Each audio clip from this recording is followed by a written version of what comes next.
Hi everyone, this is Tom from Croydon Mountain Communications. We have all recently been invited to stay in our homes and work from there. And perhaps you've been invited to participate in a video teleconference using your home or work laptop.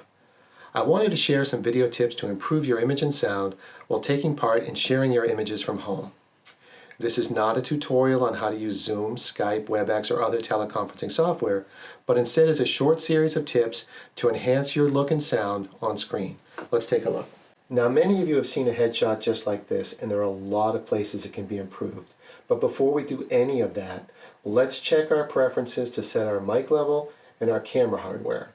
If you do nothing else for your teleconference meetings, know where your camera is and know how to adjust your microphone and speaker settings. Test 1, 2. Test 1, 2. So let's talk about framing. Right now I'm slightly off center and there is a lot of headroom in my shot. By simply positioning myself center and just moving my laptop screen, I can get myself more in the center of the picture and thereby make myself more available to the group. Camera theory suggests that where you place the camera not only affects the mood of your shot, but the energy of your shot. Right now I'd say it probably more affects the fact that you're seeing a lot of my ceiling. If I'm in a meeting, I want to be looking at someone eye to eye, and hopefully they're looking at you in the same way. So if you got some books or a shelf or something like that, try to get your camera up and at eye level. So let's give this a try. So here we are.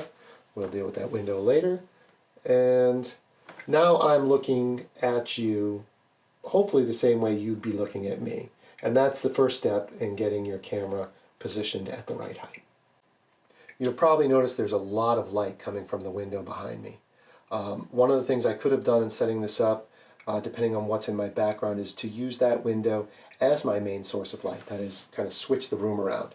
I like the way my room is set up, and so we're going to kind of work through some of those issues in a minute or two. The first thing I can do is just quickly move that light out of my shot. We'll deal with the one over my shoulder in a moment. So we have two different types of light. We have indoor and outdoor light. If I turn off an indoor source, you can see that the color quality changes. So what you want to do is play around with your lights. Indoor light's a little reddish, outdoor light's a little bluish. You may want to invest, if you're doing a lot of teleconferencing, in a small desktop light for just that type of purpose. Mise en scène. It's French and it means to put on stage. That's just a fancy word for what's in the scene. And what's in the scene can be a distraction to your audience. So you can see over my shoulder I've got a router and some cables. I'll probably want to clean those up if I'm going to do a teleconference. You don't want to have distractions like kids or dogs. I realize it's your home, but find a bright, well-lit space that you can do your teleconferencing without the distractions of other things in the background. Eyeline. There are multiple distractions to look at while you're teleconferencing. The key thing is to know where your camera is. If you're looking at your camera, you're looking at the other members of your group. I like to put a little marker right up on my camera so I know where to look. You may have a little green tally light, something on your computer, but when you're talking, try to make eye contact with your audience. Mute. Today's teleconferencing systems do a great job of sorting out the sound of multiple participants. You can do the software a big favor by muting your microphone when you're not talking. It reduces the distractions for everyone else, and it also eliminates anything you might be doing in terms of rustling paper, taking notes, maybe even chatting, typing something to someone else within the group. Know where your mute button is to silence your mic, and know where it is when it's time for you to speak. Practice. Find a quiet, well-lit space to do your teleconferencing, and then tweak your settings, tweak your background, do a teleconference, look at your work, and tweak it some more. We all get better by practice.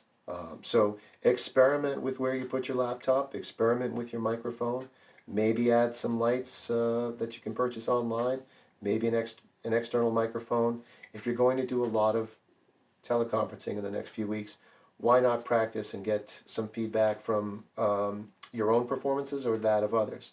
And in fact, if you have some comments about teleconferencing in general, other tips, please add them below. If you would like to tweak my own on-screen performance, that's fine as well. I welcome the input. Have a great day, and thanks for watching.